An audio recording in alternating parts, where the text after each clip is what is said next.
Welcome to CSIS Online. The way we bring you events is changing, but we'll still present live analysis and award-winning digital media from our Dracopolis Ideas Lab, all on your time, live or on demand. This is CSIS Online. Good morning, everyone, and welcome. My name Buenos is días a Ryan. todos y bienvenidos. Me llamo Ryan Burke y soy el director de la Iniciativa del Futuro de Venezuela en CSIS y un fellow senior con el programa CSIS. Gracias por unirse a nosotros con la conversación del futuro de la seguridad en Venezuela. Vamos a hablar de algunas logísticas. Este evento durará como 1 hora, 60 minutos. Después de los comentarios de los panelistas, escucharemos preguntas. Nosotros podemos presentar las preguntas cuando hacen un clic en el botón de preguntas y respuestas, Q&A. También tenemos interpretación. Vean el globo en la esquina inferior derecha y ahí pueden seleccionar el idioma. Hoy habrá interpretación simultánea. En el recuadro de la pantalla de Zoom encontrarán un icono con una esfera que dice Interpretation.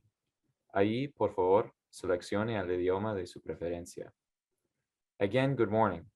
Thank you for joining us today for a Nuevamente, buenos días. Gracias por estar con nosotros y unirse a esta conversación del futuro de Venezuela. Venezuela continúa presentando uno de los retos principales para la seguridad regional, para los países vecinos, al igual que al hemisferio en total. Este año hemos visto actores como Rusia, Irán, aún así redoblando su apoyo al el régimen de Maduro y también proveyendo armas para el régimen de Maduro. El presidente de Rusia, Vladimir Putin, ha invitado a Maduro a Moscú y están estableciendo una relación estratégica con el régimen. En el caso de Irán hemos visto sistemas de armas y también conciernes los drones.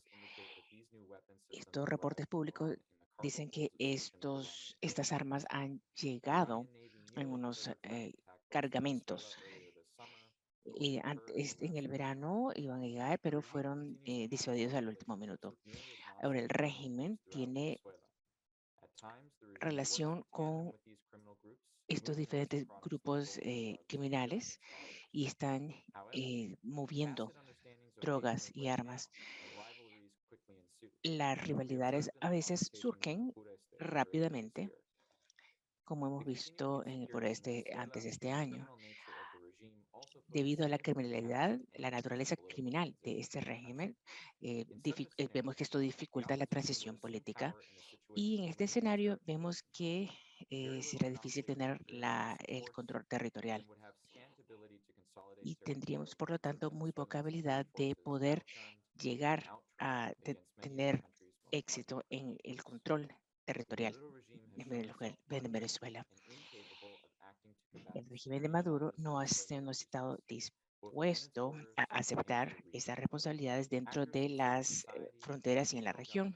Diferentes actores, los gobiernos regionales y la comunidad internacional tienen que unirse para poder evaluar la situación de seguridad de Venezuela y hacer recomendaciones que mejorarán las vidas de los ciudadanos en Venezuela. Hoy tenemos un panel muy distinguido que nos ayudará a hablar de esta situación de la seguridad de Venezuela y todas las implicaciones para Venezuela y la región en general.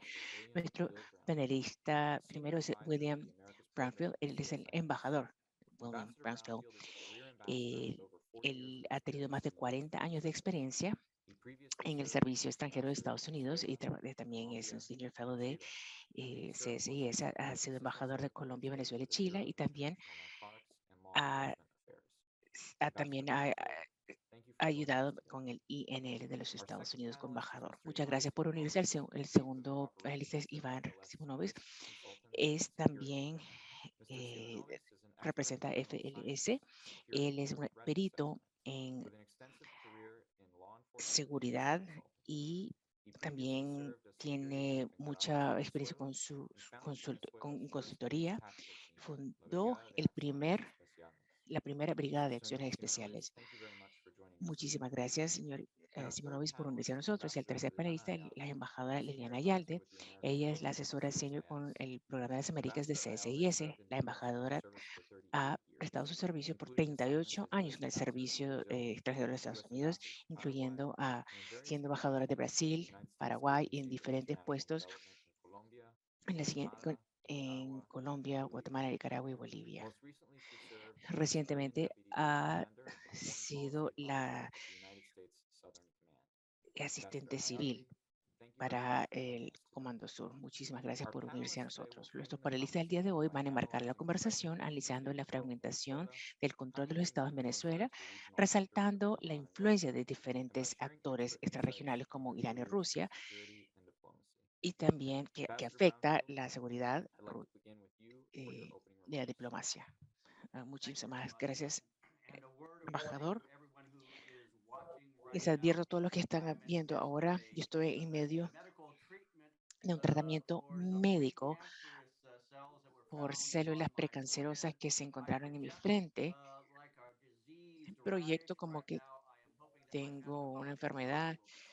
Espero que mi corbata las distraiga. Mi corbata festiva. Si no pueden tolerarlo, pueden apagar su pantalla y escuchen lo que estoy haciendo. Damas y caballeros, déjenme contestarles 4 preguntas muy simples y así empezaré mi presentación. La primera pregunta: ¿qué tan mala es la situación de seguridad en Venezuela? Yo diría que se está desmantelando completamente, sin importar los análisis que ustedes utilicen, ya sea la Transparencia Internacional, Amnistía Internacional, Observatorio de las estadísticas y del delito que sale de Venezuela. Venezuela está justo al final en básicamente cualquier análisis o medio de análisis que se utilice hoy en día alrededor del mundo entero. La pregunta número 2: ¿cómo es que Venezuela ha llegado a esa situación? Yo sugería 3 partes a la respuesta a esta pregunta. Primero, la corrupción.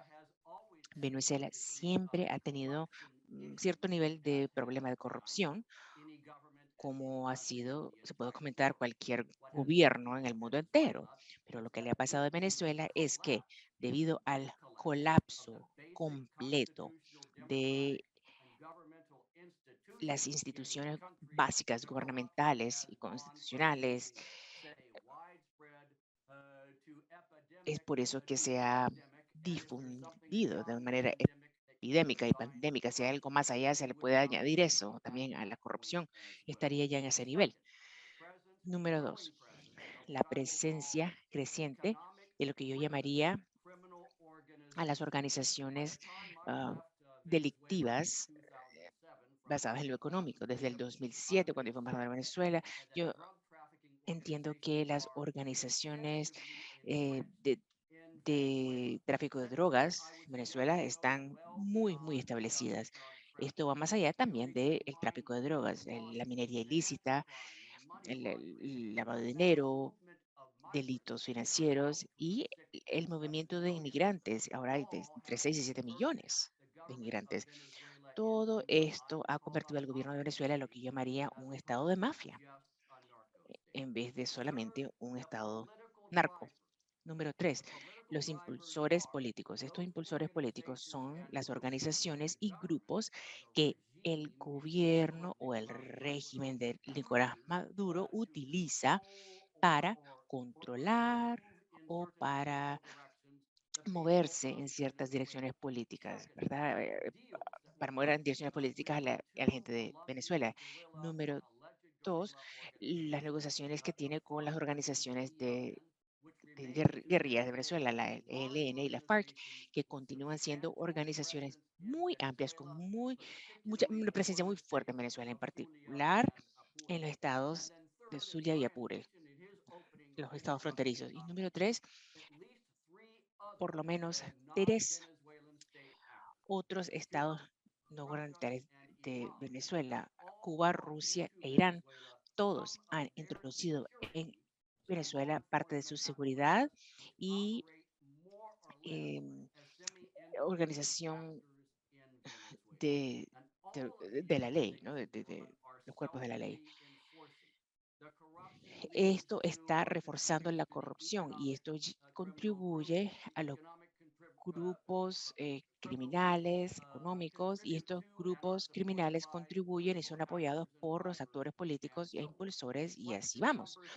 La pregunta número 3, entonces, ¿cuál es el impacto de Venezuela desde el punto de vista de las fuerzas de la ley? Se podría decir que las fuerzas de la ley es básicamente impotente, ¿verdad? En Venezuela, ellos mismos se han unido a los criminales.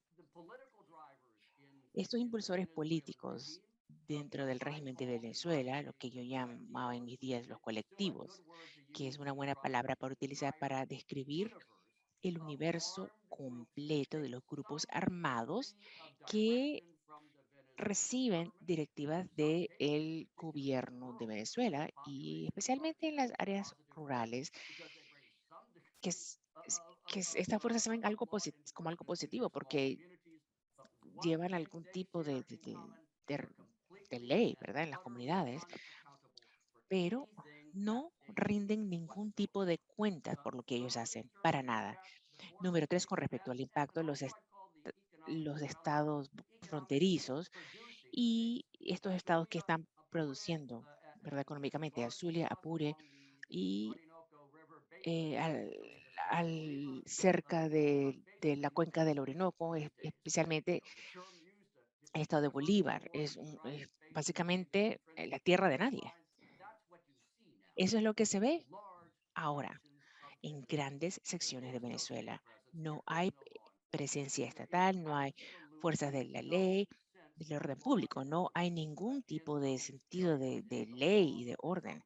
En esas áreas es básicamente la ley de la jungla y la supervivencia del que esté mejor armado. Y quiero sugerir también que la economía de Venezuela ya está muerta y los servicios públicos básicos, ya sea electricidad, recolección de basura, el sector sanitario, están básicamente muertos, al igual que la comunidad local, porque las comunidades locales se han responsabilizado, ¿verdad?, por sí mismas. Y número 4, ¿cuáles son las soluciones a esta situación? Y podría empezar diciendo, damas y caballeros, que no hay ninguna buena solución. Una cosa que todos tenemos que aceptar, yo diría, es que el gobierno es el problema y por lo tanto la solución probablemente no fluye a través del gobierno.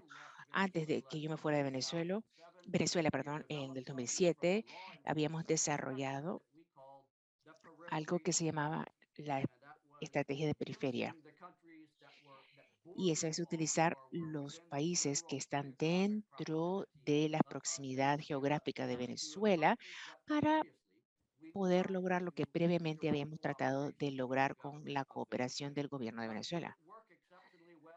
¿Funcionó bien? No, pero ¿cómo lucía? Eran sanciones aplicadas a individuos u organizaciones. Parecían como acusaciones formales, algunas que se anunciaban públicamente y algunas que se mantenían selladas y secretas. Como lucía, como una conversación, perdón, una cooperación más cercana con los gobiernos de Colombia, Brasil, Trinidad y Tobago, los Países Bajos y las Antillas y otros países que estaban dispuestos a cooperar y preparados también. El uso de diferentes recursos que son parte de la estrategia de periferia, cómo podemos utilizar los ciber o el cripto o la penetración de las comunicaciones o también cooperaciones, perdón, operaciones sorpresa para poder tener algún tipo de cumplimiento de la ley cuando el régimen no lo hacía. Y por último, damas y caballeros, cuidado con la población inmigrantes, a millones y millones distribuidos alrededor de la región y del mundo. Este es son un blanco muy atractivo de eh, organizaciones, ya sea organizadas, no organizadas, políticas o no políticas. Por lo tanto, no existe ninguna solución de seguridad para Venezuela hasta que el problema del régimen en sí haya sido, o sea, hayamos lidiado con ese problema. Eso es todo. Thank you Esas so son mis much, palabras. Muchas Ambassador gracias. Banfield, for your opening statement. We're going to go to Ivan Simonovis now for his opening remarks. Okay, the first thing I want to say is thank you very Lo much primero que quiero decir es muchísimas gracias for this, to be part of this board. por So, ser parte but de esta I sesión. had to follow in my speech in Spanish. I'm more comfortable with Tengo that. que dar mi discurso ahora en español porque me siento más cómodo. Thank you very much. Voy a profundizar un poco en lo que hablaba el embajador Bromfield, ¿no? Durante el lapso de tiempo que yo fui encargado de la seguridad e inteligencia del gobierno interino, se hicieron análisis a fin de determinar cuáles eran las estructuras criminales que hacían vida en el país. Y se identificaron 5 estructuras criminales. La primera estructura criminal que se identificó son las megabandas. Cuando hablo de megabandas son grupos que oscilan entre 200 y 400 personas. 200 y 400 personas armadas con todo tipo de armas cortas y armas largas, inclusive explosivos.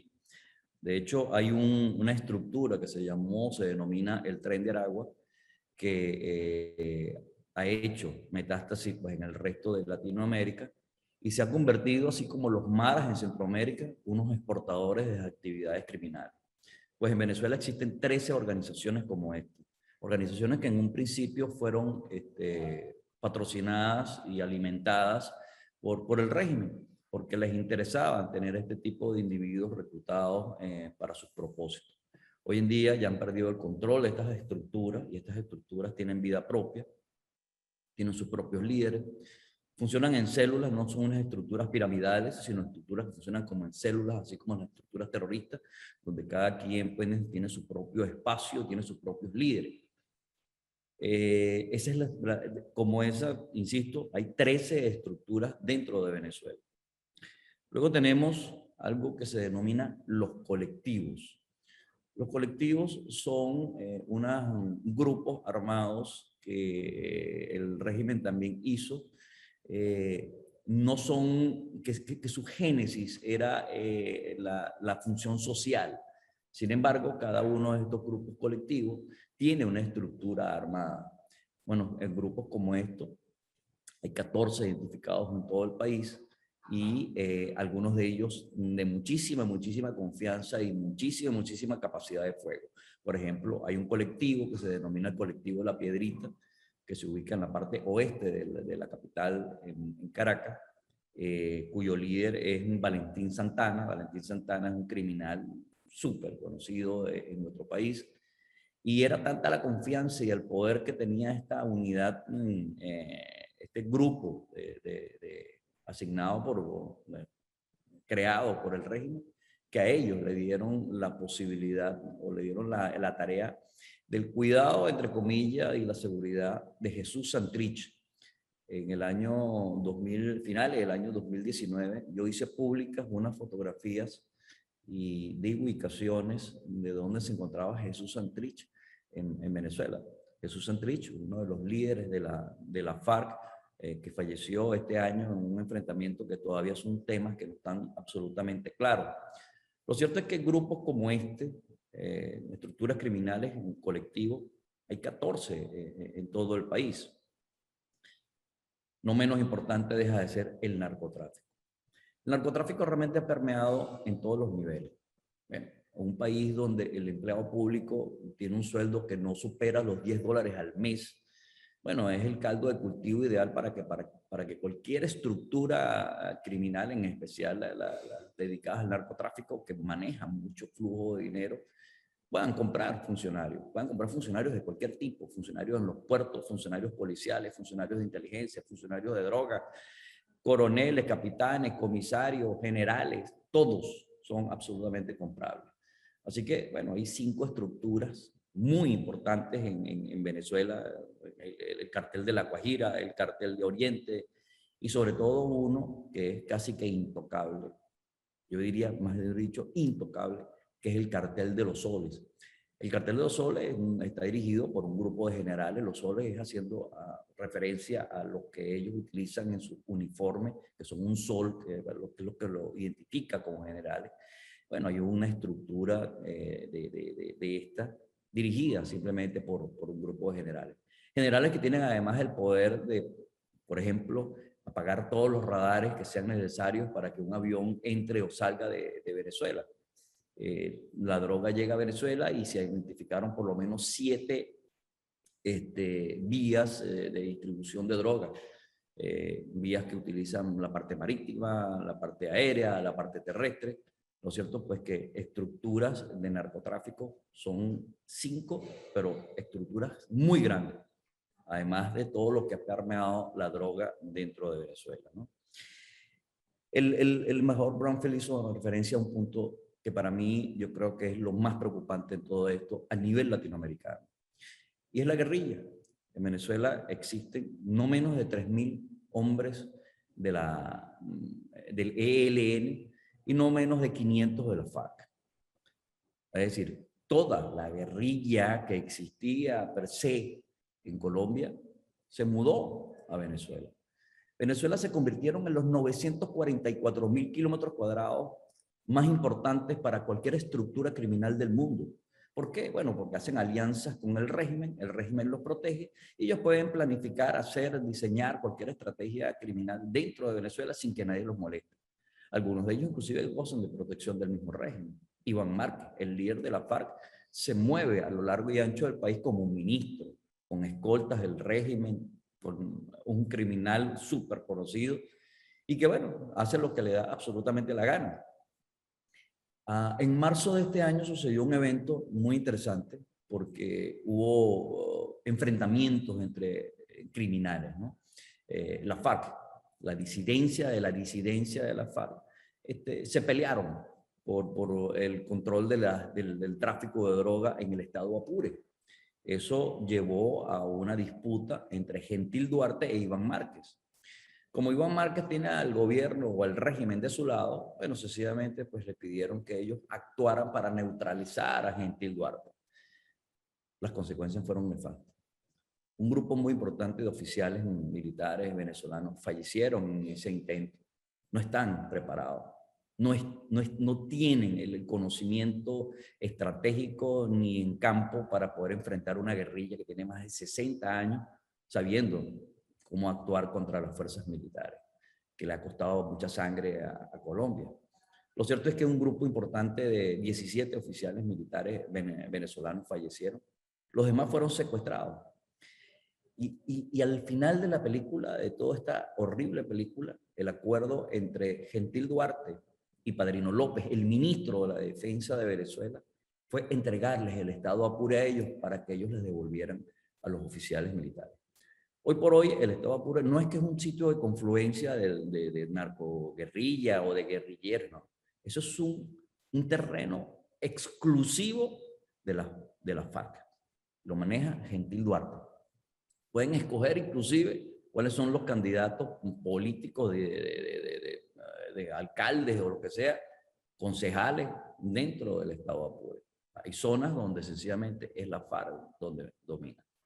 No menos preocupante es el tema del ELN, que tiene presencia en 12 estados. 12 de los 23 estados que existen en Venezuela, en 12 de ellos hace presencia el ELN.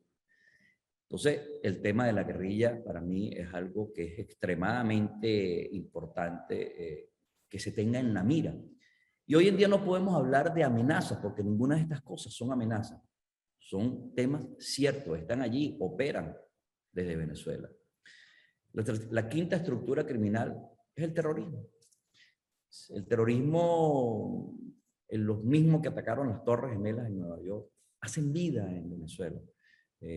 Hay casos que se han documentado de individuos que fueron detenidos en alguna parte del mundo con un pasaporte venezolano. La mayoría de todos del Medio Oriente. Y cuando tú haces el vínculo de la investigación, terminan siendo del Hezbollah o de alguno de estos grupos pues, terroristas. Hoy en día esos grupos hacen vida en Venezuela y tienen un líder. El líder de ellos es Tarek El Aissami. Tarek El Aissami, el individuo que, entre comillas, maneja la parte financiera del régimen, es el hombre de confianza del Medio Oriente en Venezuela. Importante señalar que Irán desde hace años, y así hay constancia de eso en investigaciones hechas por un fiscal argentino, Alberto Nisman, que en circunstancias muy extrañas falleció. Él explicó cómo Irán había replegado a lo largo y ancho del territorio suramericano terroristas con diferentes fachadas diplomáticas, haciéndolos ver como que si eran diplomáticos, fachadas de comercio, creando algún tipo de movilización comercial, de representaciones de empresas, etcétera, pero no. Y la tercera, pues, era la religiosa, a través de iglesias, a través de mezquitas, a través de, bueno, y centros de oración. Sin ir muy lejos.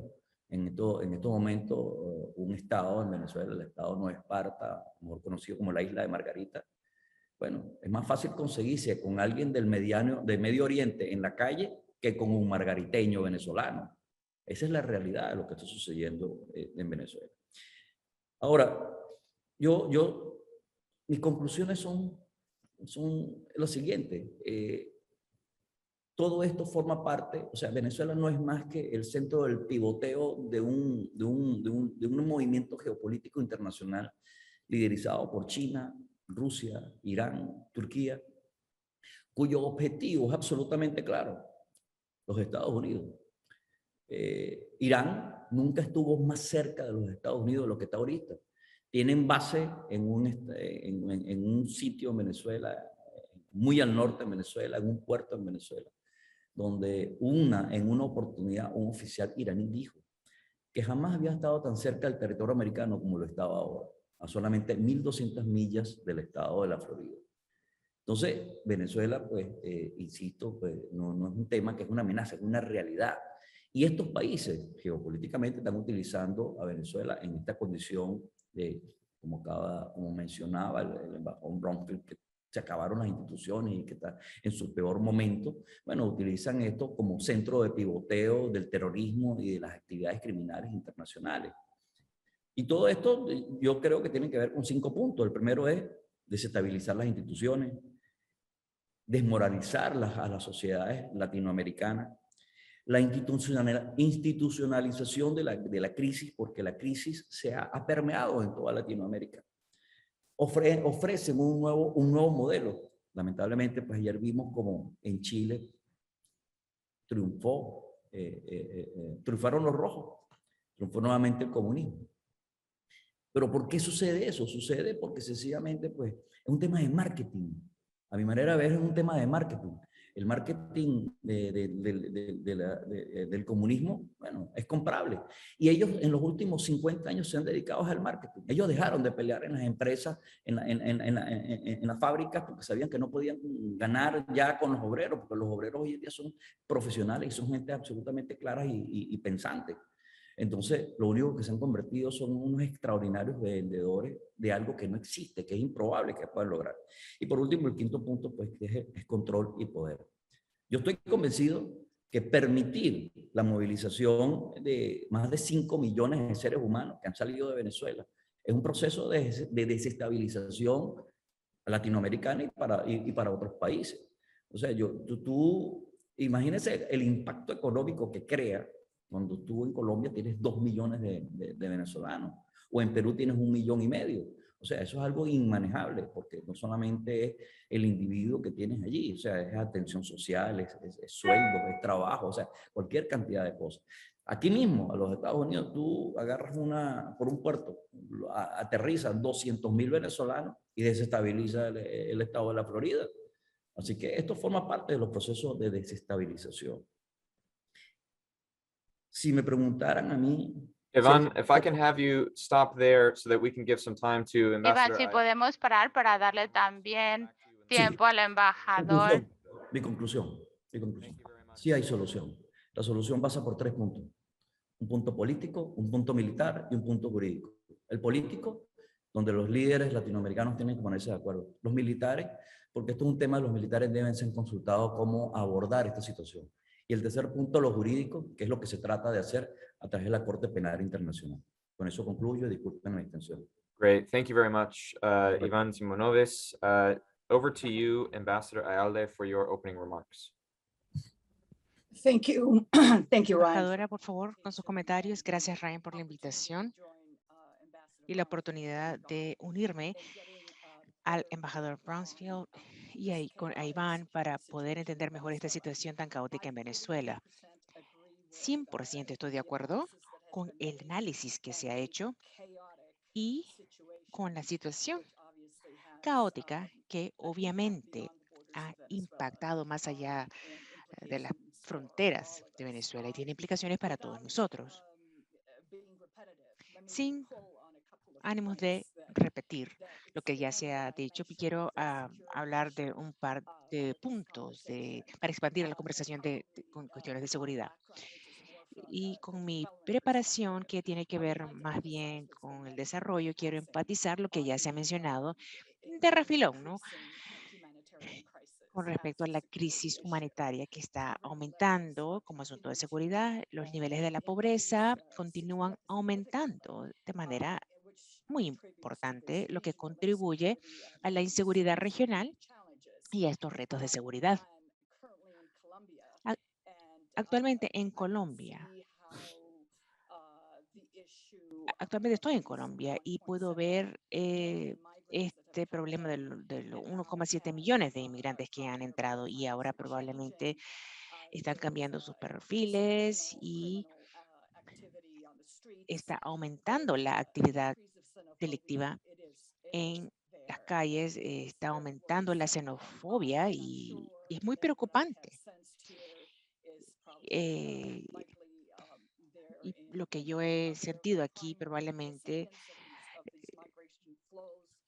se puede ver en otros países que están recibiendo a los inmigrantes, como en Perú, Ecuador y Chile. Entonces, la xenofobia y la llegada y el perfil de estos individuos que compiten por trabajos, probablemente tienen antecedentes penales y son blancos muy fáciles, ¿verdad? Para grupos delictivos que ya se han mencionado antes, ciertamente para los grupos disidentes. Y esto es algo que impacta a la región en su totalidad. Entonces no se puede subestimar, yo debería de sobreenfatizar, por lo tanto, el impacto de lo que está ocurriendo a nivel interno, con la falta de seguridad alimenticia, la falta de los servicios sanitarios, toda la institucionalidad que debería de ya estar establecida para los servicios básicos y la violencia que ha aumentado. Esto será esto presionará para que la gente siga migrando. Y estos diferentes países están también teniendo dificultad para recuperarse del impacto que ha tenido el COVID. Estos son problemas que ya han sido identificados como una crisis humanitaria local con los 6 millones y pico de inmigrantes que están saliendo. Esto es una situación que continuará impactando a los diferentes países y las fronteras. La otra dimensión que quisiera mencionar y que se mencionó un poco rápido es el cambio del mapa democrático de la región, el deterioro de la democracia o ese retroceso de la democracia, pues impacta al régimen. Él se siente más bien más empoderado y tiene más tracción, ¿verdad? Maduro con estas narrativas. Porque tenemos a Nicaragua, a Cuba, no solo la Cuba tradicional. Y tenemos nuevos matices y como vemos, cómo va cambiando la región y esto se convierte en una plataforma para que se le permita a él que sin importar lo que ocurre, sin importar el caos interno, para mí que esto ya está haciendo entradas regionalmente, porque tenemos a líderes que comparten su perspectiva y eso es algo preocupante. Y número 3, quisiera mencionar algo que ya se mencionó, que son las fronteras. Cada frontera tiene diferentes dinámicas. Por ejemplo, Colombia es un compañero, un aliado muy importante de los Estados Unidos y continuará, pienso yo, teniendo esa alianza, pero la situación con la frontera obviamente se está convirtiendo en algo más problemático, que ya se ha descrito. Y yo lo que predigo es que se provocará más. Por ejemplo, vimos el ataque del aeropuerto, de acuerdo a la Colombia, la inteligencia colombiana se averiguó que esto ha venido de Venezuela y esto probablemente seguirá aumentando y este es un reto mucho más grande para la alianza, ¿verdad?, con los Estados Unidos, pero también de manera estratégica, con todo lo que está ocurriendo. Y esto contribuye a un momento más complicado en la política de Colombia, debido a que tendremos las elecciones en el 2022. Por lo tanto, el refugio de la FARC y los grupos disidentes dentro de las regiones o estados fronterizos de Venezuela continuará convirtiéndose en algo más complicado y continuará impactando principalmente a Colombia. La dinámica es diferente en Brasil, por ejemplo, debido a la historial de ese movimiento, porque tenemos, ¿verdad?, la parte del sur de Venezuela, el norte de Brasil no ha tenido ese flujo económico de un lado a otro. Déjenme terminar ahí porque ya sé que se nos está acabando el tiempo, pero quiero concluir diciendo que estoy de acuerdo con las evaluaciones hechas, de las evaluaciones hechas por el embajador y por Iván, porque esto va, diciendo que esto va a empeorar, porque las políticas en la región, los diferentes actores y los actores externos que están participando en la región, pues se complicará más todo. No tengo una respuesta fácil, excepto decir que es algo caótico. Y estoy de acuerdo que si el régimen sigue ahí, tendremos un problema diferente, pero continuaremos teniendo problemas de corrupción y falta de la institucionalidad y el número creciente de grupos ilícitos que utilizan Venezuela como plataforma para crear un caos en Venezuela. Gracias, embajadora. Quiero recordarles que si tienen una pregunta que puede irse a la pregunta, pueden hacer clic en un botón de hagan preguntas en vivo o pueden ponerlas también en el chat. Estamos monitoreando ambas plataformas. Así podremos contestar las preguntas. Quiero ahora preguntarle al embajador Brunskill. Quiero hacer una pregunta de seguimiento con respecto a la estrategia de periferia que mencionó en sus comentarios de apertura. Escuchamos el reto que presenta el régimen de Maduro a la región, a la seguridad de la región, y que no hay una solución fácil. ¿Hay algo que puede hacer los Estados Unidos para minimizar este reto, ¿verdad? Aunque no hay una solución fácil a este reto, por lo menos puede minimizar estas amenazas? ¿Y cómo caracterizaría usted dicha estrategia para los Estados Unidos, si es que existe alguna? Sí, Ryan, seré tan abierto y honesto como puede ser un diplomático, ¿verdad?, ya retirado. Esta estrategia no es una estrategia para éxito. Cuando la desarrollamos en el 2004,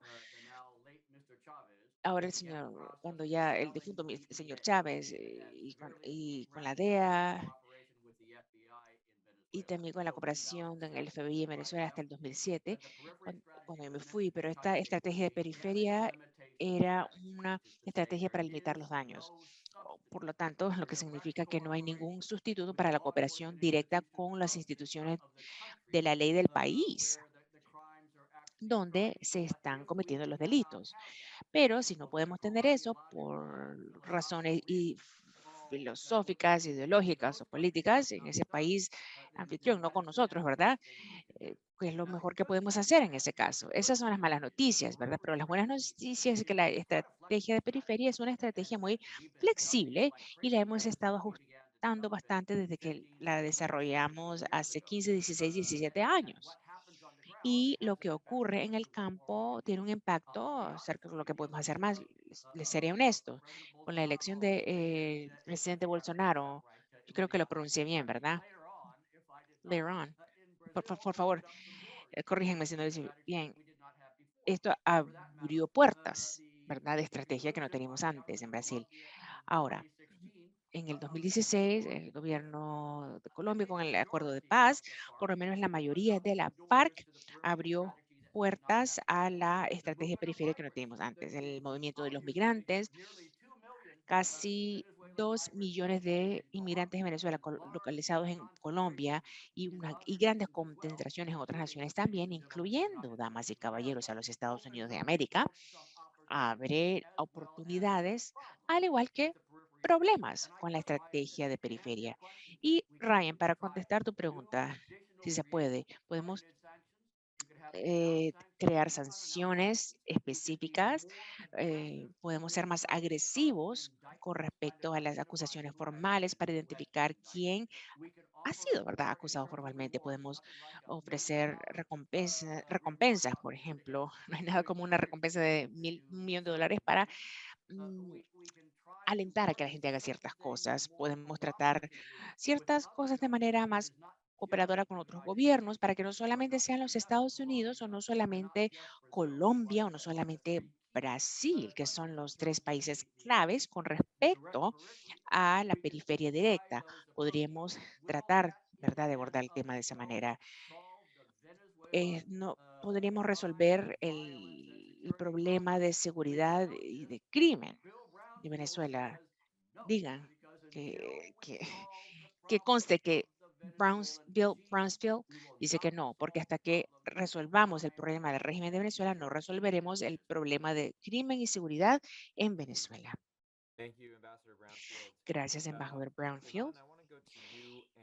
Iván, quiero hacerte una pregunta porque eres un perito de seguridad, específicamente acerca de Caracas, porque hemos escuchado acerca de actores extrahemisféricos, organizaciones criminales como la FARC, la ELN, la guerrilla, los colectivos, las megabandas, pero no hemos hablado de algo que yo pienso que muchos de nosotros observamos, que fue el desplome de la seguridad, ¿verdad?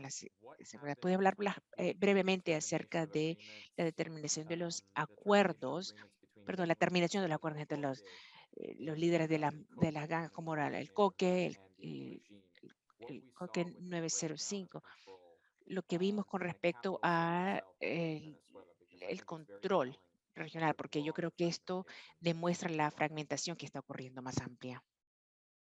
Sí, el caso del Coqui en la 905 es un sector centro-oeste de la capital. Obedece un poco a eso que yo mencioné en un principio, de esas alianzas que hizo el régimen con grupos criminales.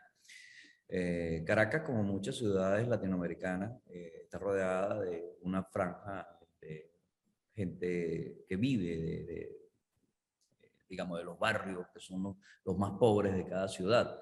Y que bueno, todos esos barrios, de la gente que vive en esos barrios, muchos se alimentan, pues viven, su sustento viene del resto de lo que consiguen en la ciudad. La empresa, negocio, familia, etc. Ahora bien, por ejemplo, en Caracas existe un barrio, el barrio de Petare. Ese barrio está catalogado como uno de los barrios más extensos de Latinoamérica.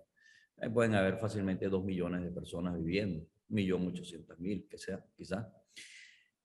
¿Cómo hace el régimen para tener control de todas esas personas en un momento dado, si por ejemplo esas personas llegaran a voltear contra el régimen? Porque mucha de esa gente creyó en esa falsa, en esa propaganda populista, pues, de que y le iban a quitar el rico para hacerlo a pobre y todos ya van a ser iguales. Pero hoy por hoy ellos saben que eso no ha funcionado. Entonces ellos lo que hicieron fue armar a grupos o estructuras dentro de estos barrios para que estos barrios pues estuviesen el control de las personas. Pero hoy por hoy ya estos grupos tienen una estructura tan fuerte, en el caso, por ejemplo, de la 905 que tú hacías mención, o sea, ahí tienen armas largas, fusiles, tienen una estructura para venta de droga, secuestro, trata de blancas, es decir, es una organización criminal que funciona perfecto. Ellos ya no les interesa lo que le diga el régimen o no les diga. Al punto pues que en un momento dado, por una circunstancia específica, una comisión policial trató de practicar la detención de uno de sus miembros porque estaba metido en algún delito del arco iris de delitos que ellos participan, y entonces eso detonó que la organización criminal pues se volviera contra el régimen, y ahí es donde se inician una serie de eventos que no fueron, o sea, no fueron pocos, fueron por lo menos 3 o 4 eventos, 5 eventos, perdón, 5 eventos, hasta el último de ellos, pues que la policía tomó el barrio y ¿dónde está el Coqui? Bueno, el Coqui nunca lo agarraron. A mi manera de ver, pues eso fue un acuerdo, él sencillamente tuvo que irse de allí, se está organizando en otra parte, como él mismo lo ha dicho, y en algún otro momento pues regresará a Caracas pues, a seguir en sus andanzas. Eso es un clarísimo ejemplo de lo que sucede, aun cuando, ¿verdad? Tú ves que el régimen trata de vender a través de todos los medios posibles, redes y lo que sea, que la situación en Venezuela es bastante normal y que, por ejemplo, en Caracas tienen todo controlado. Porque sencillamente lo que hay es una economía de 3 millones, 3 millones de habitantes. O sea, hay 25 millones de personas en Venezuela y solamente 3 millones están viviendo. El resto está sobreviviendo o subsistiendo, por lo que mismo que mencionaba la embajadora Liliana y lo mismo que mencionaba el embajador Bramford.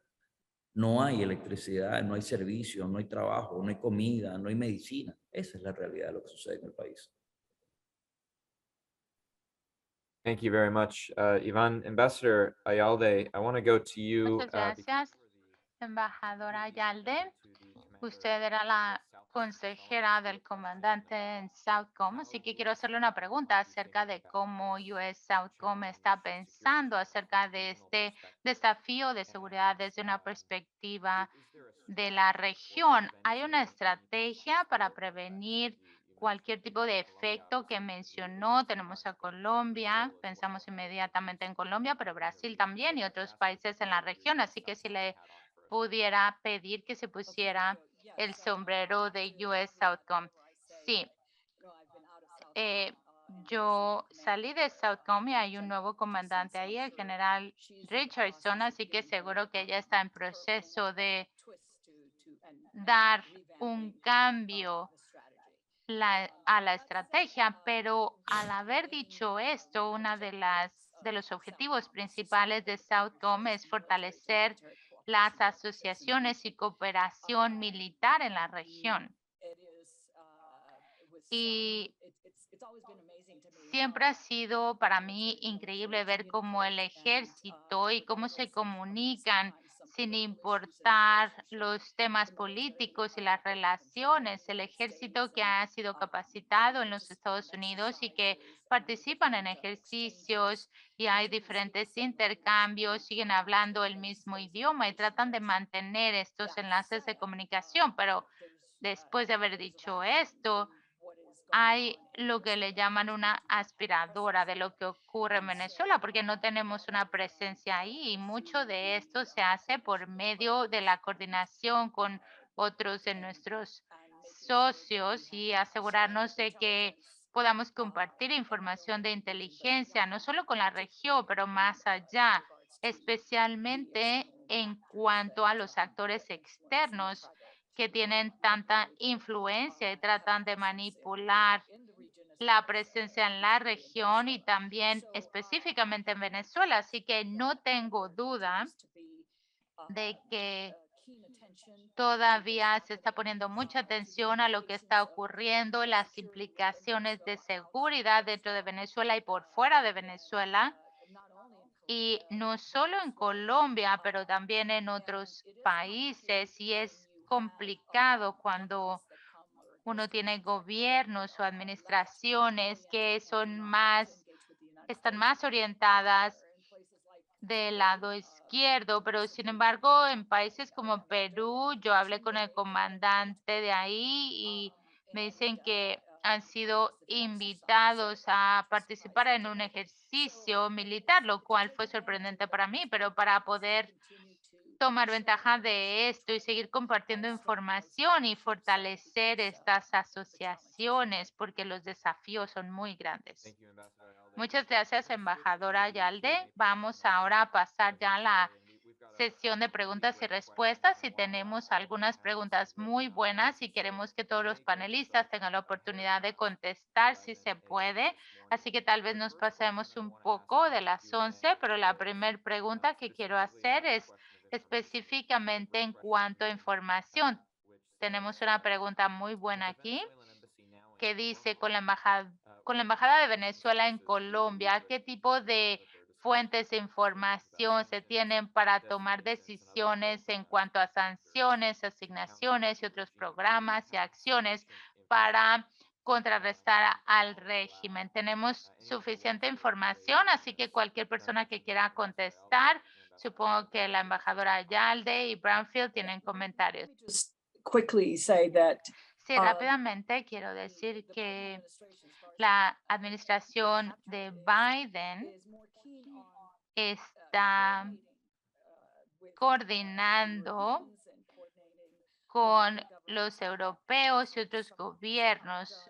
No es que no se hizo con algunos países en la región de Latinoamérica, pero esto es algo que ocurre. Yo me reuní con Jimmy Story de Colombia y me dijo todos los eventos y reuniones que tiene con países europeos en Caracas. Y esto es delicado, pero el hecho es que uno obtiene información de muchas fuentes y que uno trata de mantener esas relaciones por la falta de presencia que hay, entonces hay un límite, pero esa parte de esa participación es más activa.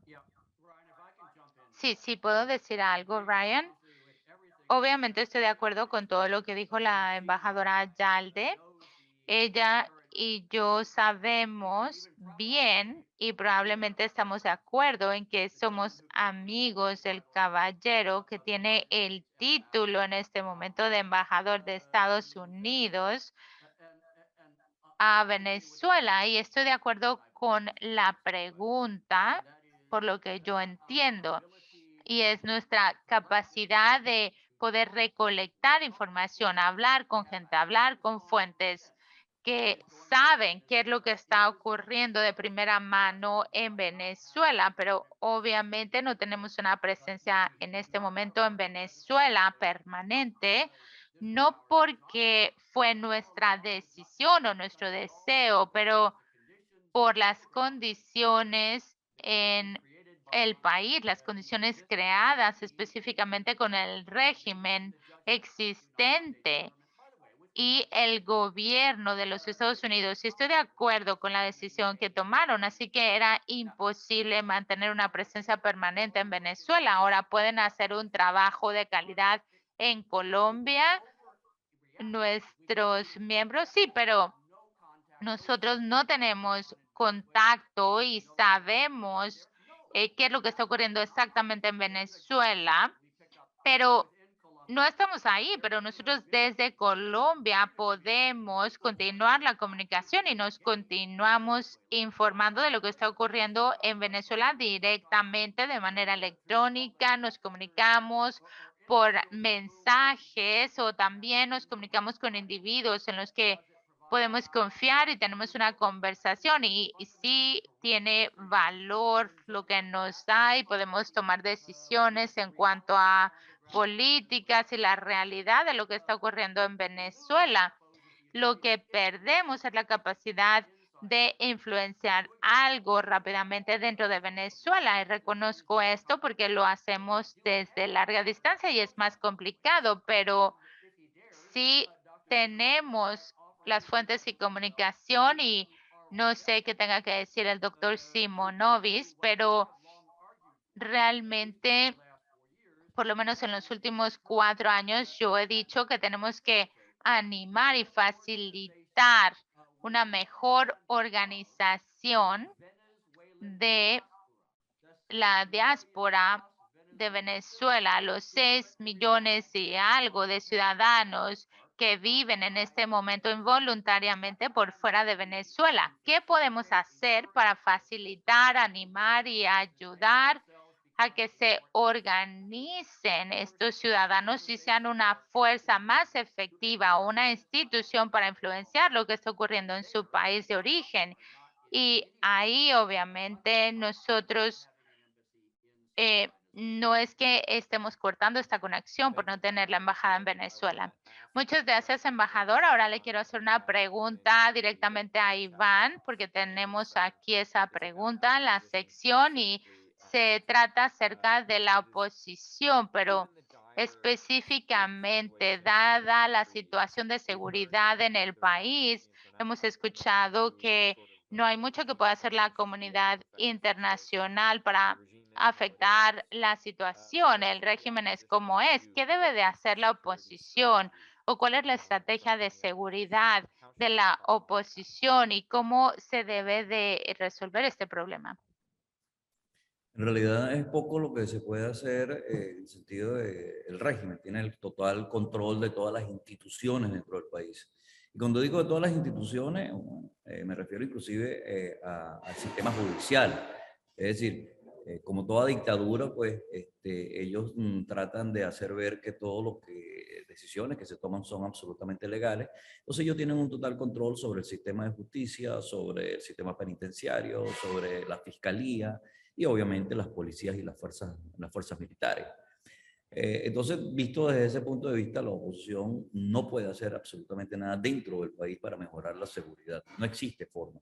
Hay un plan que se ha diseñado, ¿verdad?, que se llama Plan País, un proyecto que desde la presidencia interina pues ocupa 11 áreas diferentes, en el área financiera, en el área petrolera, en el área de seguridad. ¿Qué se debe hacer a partir del día cero? Una vez pues que el país retorne a la democracia. Pero, para ser absolutamente honesto, si las circunstancias en Venezuela no cambian, va a ser poco lo que podamos hacer. Y yo creo que toda la estrategia política debe estar dirigida a alertar, a crear un equipo de trabajo importante en Latinoamérica que sepa o que diseñe una forma de cómo lidiar con el problema en Venezuela, neutralizar la dictadura y bueno, volver a la democracia. Volver a la democracia en Venezuela significa aliviar los problemas, más del 40% de los problemas en Latinoamérica. Estoy seguro pues que todos los países en Latinoamérica hoy, por todo lo que se ha conversado en la mañana de hoy, están absolutamente afectados. Y la única forma de solucionar ese problema es que Venezuela vuelva a la democracia. Thank you, Ivan. I know that it's 10:59. Gracias, Iván. Son 10:59, pero nos ha llegado una pregunta interesante, pero me gustaría mencionarla y si nos pasamos un poco de tiempo está bien, pero esta pregunta acerca de cómo la administración Biden trata o está tratando de quitar a la FARC de la lista oficial de terroristas y si puede afectar sus operativos en Venezuela y el régimen. ¿Alguien quiere hablar de esto? Está abierto a todos los panelistas.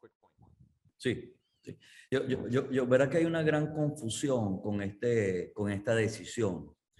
Hay que hacer referencia a lo siguiente. La FARC, ¿verdad?, fue a un proceso de rendición, la estructura FARC.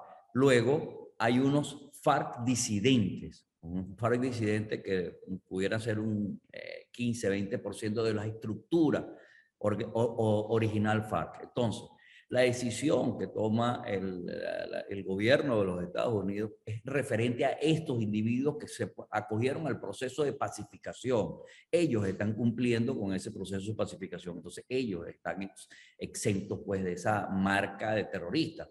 Ahora bien, los otros que siguen participando en actividades criminales, obviamente siguen siendo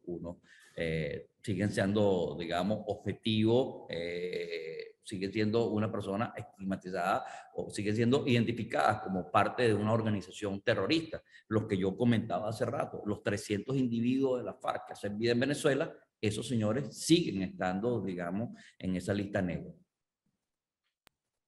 Ryan, I will let Ambassador Ayalde have the last word. Le permitiré a la embajadora Ayalde que tenga la última palabra y hablaré ahora. Estoy de acuerdo con lo que acaba de decir Iván y te puedo dar mi punto de vista en esta decisión por el gobierno de Biden, el gobierno de los Estados Unidos del día de hoy. Yo estoy como dividido de 50 a 50%. Puedo justificar la decisión de que ellos hicieron y fácilmente yo hubiera podido hacer hecho una buena defensa, por lo cual todavía no es el mejor momento para retirar a la institución de las Fuerzas Armadas Revolucionarias de Colombia de la lista de organizaciones terroristas, ¿verdad? Extranjeras. La decisión que hizo Colombia con respecto a la droga, antes Sandridge se habló de que como era un buen ejemplo para que la FARC tomara la mejor decisión con respecto a los acuerdos de paz y tomar la decisión equivocada. No fue la última vez que lo hicieron. Ok, acepto ese argumento de que 5 años después de haber firmado ese acuerdo, es apropiado reconocer algo positivo que esos miembros de la FARC que quedan dentro de Colombia han hecho. Puedo vivir yo con esa decisión, pero sí creo en la tendencia eterna de parte de los estadounidenses que hablen en abreviación, como acaba de decir Iván. Se asume de que la institución de FARC, los que están dentro de Venezuela, al igual que los que están en Colombia, todos han sido retirados de la lista de organizaciones terroristas, ¿verdad? Yo creo que los muchos que están asociados con el CSIS y muchos que están siendo entretenidos, ¿verdad? Con esta sesión hoy, lo que deberíamos de hacer es recordarle a todos y exhortar al gobierno que sea muy claro que esa decisión no se aplica a los que no se ha reconstituido nunca, los que nunca se han ido de Venezuela, los miembros de la FARC, que aún así todavía están proscritos dentro de esta ley de las organizaciones terroristas del año que haya sido. Gracias, embajador. Embajadora, usted tiene la última palabra. Sí, para añadir.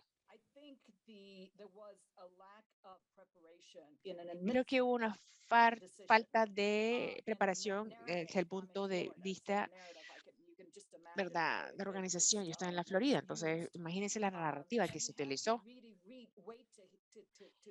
Y tenemos que escuchar la segunda parte. Si están cometiendo delitos, es que van a rendir cuentas. Pero todos escucharon que el gobierno sacó a la FARC de esa lista, ¿verdad?, de la FTO. Yo creo que tiene que llevarse una operación consultando con algo que puede ser tan volátil en la región y también a los Estados Unidos. Yo no estaba en control, pero ciertamente hubiera yo desplegado esto de manera diferente y asegurarme de que la narrativa era al revés. Estaban cometiendo delitos que aún así rendirían cuentas en vez de decir que la FARC, de acuerdo al acuerdo de paz, etcétera, pues que tendríamos que hacer ajustes. Estoy añadiendo, ¿saben?, ese componente. Muchísimas gracias, embajadora Ayalde. Esta ha sido una conversación fascinante. Yo creo que hubiéramos podido seguir probablemente por lo menos una hora más. Tengo muchas preguntas aquí y les pido disculpas si no pude llegar a sus preguntas. Claramente es un tema importante en la iniciativa del CSIS, ¿verdad? el futuro de Venezuela, hablaremos de esto nuevamente. Por ahora, embajador Brownsfield, es el doctor Simonovis y a la embajadora Ayalde, muchísimas gracias por haberse reunido con nosotros para hablar del futuro de Venezuela y lo veremos en el próximo año. Muy buena, feliz Navidad.